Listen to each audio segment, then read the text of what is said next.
소위 말하는 이제 방시혁, 하이브 여기 4천억 예. 부정거래 관련한 얘기입니다. 4천억이요? 예, 지금 또 이게 굉장히 화제가 되고 있는 내용인데요. 요거 짧게 한번 제가 해설해드리겠습니다. 그래서 아까 같은 우리가 명이 있으면 이런 암이 우리 시장에서 현재 오늘 딱 공존하고 있거든요. 이걸 우리가 어떻게 봐야 되는가 이런 말씀 드리려고 정확하게 안 하면은 이것도 정정 그렇죠. 요구 옵니다. 네네네. 네. 일단 말씀드려볼게요. 하이브가 상장한 게 2020년 10월이에요. 기억나요? 2020년 10월입니다. 네. 자, 그로부터 1년 전으로 올라가 볼게요. 2019년 9월하고 10월 언저리입니다. 그때는 비상장이란 말이에요. 근데 이제 하이브가 이제 비상장으로 막 헤매고 있을 때 힘들 때 투자해줬던 초기 투자자들이 있을 거 아닙니까? 그렇죠. 그분들 덕에 오늘의 하이브가 사실 있다고 해도 과언이 아니에요. 기틀을 다진 거고 BTS 만들어낸 거 아닙니까? 그럼요. 근데 그분들은 왜 투자했을까요? 방시혁의 비전과 뭐 방탄소년단의 비전 이런 거 당연히 믿었겠죠. 네. 그런데 그건 믿은 건 믿은 거고 그분들은 어떻게 엑시트해요? 나중에 이 투자금을 어떻게 뽑아내냐고요. 결국에는 상장할 되면. 거다라는 믿음도 있었을 거 아닙니까? 그럼요. 그래서 물어봐요. 네. 야, 우리가 투자한 지도 오래됐는데 방시혁 의장 상장 언제 할 거야? 상장 검토 가능해? 라고 하니까 그때 방시혁 의장이 이 투자자들에게 이렇게 얘기합니다. 여차저차 검토해보니 상장이 어려울 것 같습니다. 이렇게 딱 얘기를 해줍니다. 그러니까 그렇게 투자했던 분들 입장에서는 뭐예요? 청천벽력이에요. 그렇지. 우리 어떻게 엑시트하냐? 비상장은 투자금 뽑아내기가 어려워요. 비상장 회사끼리 거래해가지고 제값받고 엑시트하기 어렵다는 거 아닙니까? 그렇게 해서 굉장히 고민이 많았을 거 아니에요. 머리를 막 싸매고 있을 때 다시 방시혁이 쓱 가서 한 번 더 얘기합니다. 그래서 굉장히 죄송하게 돼서 상장이 안 되게 돼서 굉장히 죄송하게 됐는데 제가 좋은 매수자를 소개해드리면 그쪽으로 지분을 넘기면 지금 값을 톡톡히 쳐준다고 하니 어떠신지요? 그러니까 아유 고마워 방 의장. 마침 어려운데 엑시트 플랜까지 만들어주네. 와, 너무 고마워. 이러면서 두 손을 잡고 고마워 했을 거 아니겠습니까? 그렇지, 그때 그랬겠지. 그렇겠죠. 엑시트 플랜이 막혀야 될 걸 뚫어주니까. 그럼. 아유, 고마워. 우리 거 이렇게 그나마 지금보다 높게 사준단 말이야. 누가? 그럼. 그렇게 해서 방시혁 의장이 3명의 매수자를 데리고 옵니다. 3명의 매수자 이름을 제가 불러드릴게요. 네.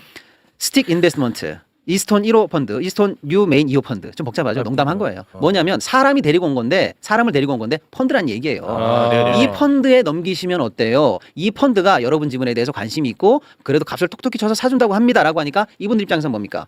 엑시트 플랜이 해소가 되고 너무 감사하지. 자기들이 생각했던 평가이익보다는 높게 쳐준다고 하니까 너무 고맙죠? 너무 고맙지. 그래서 이 초기 투자자들이 이쪽 펀드로 다 자기네 지분들을 전략 매각합니다.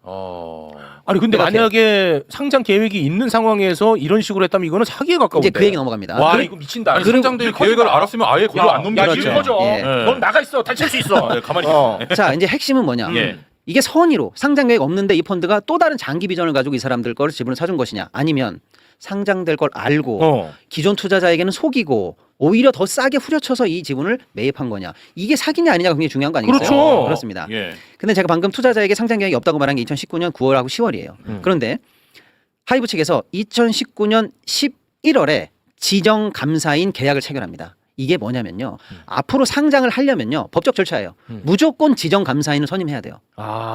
지정 감사인 제도가 좀 설명이 복잡한데 네 마음대로 회계 정보가 좋다라고 뻥쳐가지고 상장하면 투자자 속이는 거 아니야. 그러니까 상장하려고 그러면 네가 감사 선임하지 마. 우리한테 신청해. 그럼 거래소가 내가 딱 지정한다. 너 이 사람한테 감사받아. 이래서 지정 감사인이에요. 그럼 그 사람이 딱 들어가서 외부 사람이 들어가서 아, 이 회사 감사해 보니까 이렇습니다. 라고 하는 게 지정 감사인이에요. 이 제도가 이해가 되시죠? 그러니까 2019년 11월에 지정 감사인이 지정이 돼서 계약이 돼요. 그럼 2개월 만에. 네, 그럼 뭡니까? 지정 감사인을 계약할 정도면 그 이전에 신청했다는 거고 그 이전에 신청을 해야 된다는 건 뭐예요? 상장에 대한 생각을 했기 때문에 이 절차를 밟았을 거 아니냐? 라고 한다면 투자자에게 상장 계획이 없다고 말하고 싸게 매각하도록 만든 게 결국 사기적 술수 아니냐 이렇게 보는 겁니다. 자, 여기서 한술 더 들어갑니다. 그래서 결국에 투자자들은 몰랐겠죠. 진짜 선의로 매각하고 뒤도 안 돌아봤는데 알고 봤더니 1년 뒤 지났는데 상장이 됐네. 상장이 됐어요. 되고 나서 어떤 일이 벌어지느냐. 상장하고 나서 바로 시장이 환호해가지고 35만 원까지 따상까지 합니다. 따상을 딱 해서 35만 원까지 찍어버려요. 공모가 막 2배 쳐버립니다. 어떻게 그 판 사람들? 그런데 상장하자마자 첫날부터 아까 그 3명의 펀드 있죠. 그 사람들은 첫날부터 자기네들이 갖고 있던 물량을 팔아치우기 시작합니다. 그래서 12일 연속으로 후려쳐가지고 결국은 35만 원까지 가던 회사 주식을 14만 원까지 사실상 60% 정확하게 59%까지 폭락시킵니다. 그리고 막 집어던져요 물량을.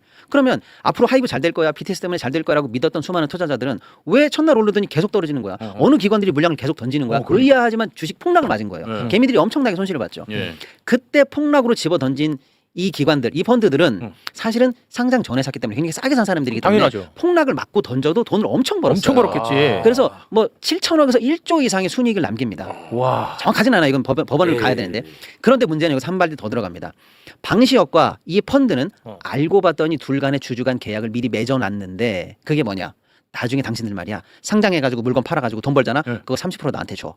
라고 하는 소위 말하는 백마진 비슷한 계약을 주주 간 계약에 넣어놓습니다. 그러니까 이 얘기를 알고 봐서 다시 시계열을 거꾸로 돌려서 처음부터 시나리오를 짜보면 와. 상장 안 될 것처럼 속여서 기존 주주들에게 물량을 싸게 받고 그거를 펀드로 넘기게 하고 그 펀드는 펀드와는 상장을 준비하고 펀드는 상장하자마자 물건을 팔고 팔자마자 나한테 수익의 30%를 줘 라고 해서 결국 대주주인 방시혁은 따로 30%에 해당하는 시세 차익을 뒤로 몰래 챙기는 와. 이런 정도의 거래가 있었던 거 아니냐가 이번 사태의 핵심이에요. 와 이해된다. 그게 얼마야? 그래서 방시혁 씨가 받았던 이익은 지금 현재 34천억인데 세금 떼고 받아서 실제로 2천억 선이 아니냐라고 해서 적어도 2천억 이상의 차익을 방시혁 씨가 챙긴 거 아니냐라는 게 이번 사태의 핵심입니다. 와. 자 이제 조금 더 깊이 들어가 볼게요. 최근에 나 방시혁 닮았다고 해서 기분 좋아했었는데 방시혁 닮았다고 하는 새끼들 기다려라. 네. 그래서 이제 방시혁 씨가 받는 혐의는 자본시장법 178조 위반에 부정거래 행위 위반 이 혐의를 받고 있는데 이건 법 얘기가 조금 어렵게 넘어가고요. 네. 두 가지 문제가 있어요. 하나는 기존 투주주들에게 했던 배신행위입니다. 예. 배신행위죠. 이거는 만약에 상장할 거라고 생각했다라면 이 사람들에게 사기적으로 정보를 그건 제공한 사기죠. 거예요. 그리고 사실상 주주를 속인 거기 때문에 네. 기존 주주 입장에서는 상장을 통한 주식 수익 창출 기회를 박탈당한 거나 거죠. 마찬가지예요. 그럼요. 예. 억울하겠죠. 예. 이 부분에 대해서 한간에는 이제 이런 반론이 있습니다. 억울할 수 있다. 그런데 이거는 둘 간의 문제니까 사기로 처리해야지 왜 자본시장법 위반을 들고 오느냐. 억울한 사람끼리 해결하라고 그래. 이렇게 해야 되는데 왜 이게 증선이가 나설 문제냐. 이런 반론도 있기는 있습니다. 네네. 근데 자본시장법에 비상장 회사 이런 사기적 행태에 대해서 규율하지 말라는 법도 또한 없어요. 그러니까 우리는 한다 이런 겁니다. 네네, 이런 오케이. 또 반론이 재반론이 있는 건데 네네. 제가 이 앞단의 얘기를 계속하는 이유가 뭐냐. 확인은 안 됐습니다만은 보도에 나오는 바에 따르면 이때 추가 수익을 포기해야만 했던 기존 투자자 중에 국민연금이 들어있다는 거예요. 와 이건 나라를 상대로 바로 그겁니다. 그래서 만약에 국민연금이 추가 수익 실현 기회를 만약에 박탈당했다면 예. 예를 들어서 그래서 어쨌거나 방시혁 씨가 2천억이든 4천억이든 추가 이익을 벌었지 않습니까? 어쩌면 메이비 그 돈은 국민들의 돈이었어야 할 수도 있다는 거예요. 이래서 문제가 이게 공익적 성격을 띠고 있을 수 있다는 얘기입니다. 매우 심각하네. 이거 확인돼야 되는 상황입니다. 보도는 나온 얘기입니다. 네. 하하, 자, 이게 이제 앞단의 기존 주주들에 관해서 벌어진 문제고요. 예. 뒷단의 펀드 얘기를 해볼게요.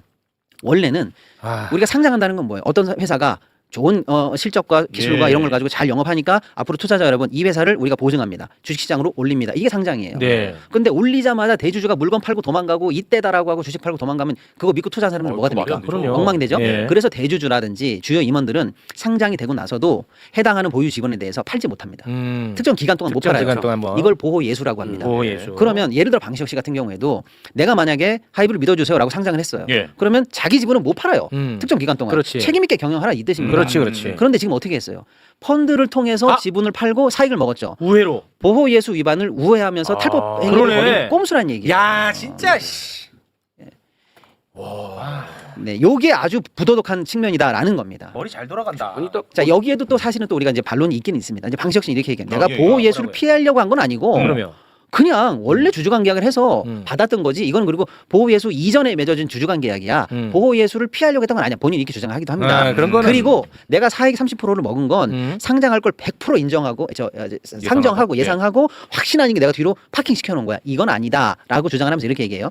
만약에 상장이 불가할 경우에 이 펀드가 썼던 집은 내가 되사주기로 했어. 내가 매입 의무까지도 쥐고 있는 거니까 나는 리스크와 기회를 동시에 지고 있었을 뿐이지. 내가 내 이익을 파킹 시킨 건 아니야라고 얘기하지만 그건 말이 안 되죠. 왜? 아까 얘기한 것처럼 상장은 이미 준비했다라는 게 증선위의 판단이고 네. 상장을 하나만에 사실은 가장 키는 본인이 지고 있거든요. 그렇죠. 그러니까 본인이 상장 불발에 대한 리스크를 질 리가 없어요. 네네. 그러니까 서류상으로만 진 거지 실제로 지어지지 않는 리스크. 그렇습니다. 이런 재반론이 또 있는 거죠. 네, 뭐 그래서 저는 방시혁 씨 반론은 뭐 제 귀에는 솔직히 안 들어옵니다. 네, 미안해요 방시혁 씨. 자 이제 문제는 하나도 안 들어왔어요, 네. 솔직히. 이제 그래서 정확하게 어저께 된 처분은 뭐냐면 이런 문제에 대해서 처벌을 하는 제재를 하는 기관이 우리나라 증선위입니다. 증선위. 증권선물위원회 예. 증선위인데 어저께 증선위에서 뭘 의결했냐면 네. 검찰 고발을 의결했어요. 이거는 이 건에 대해서 제재 차원에서 가장 큰 센 제재예요.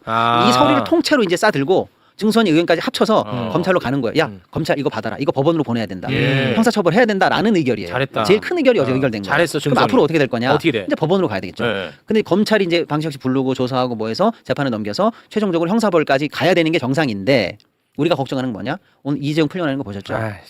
예.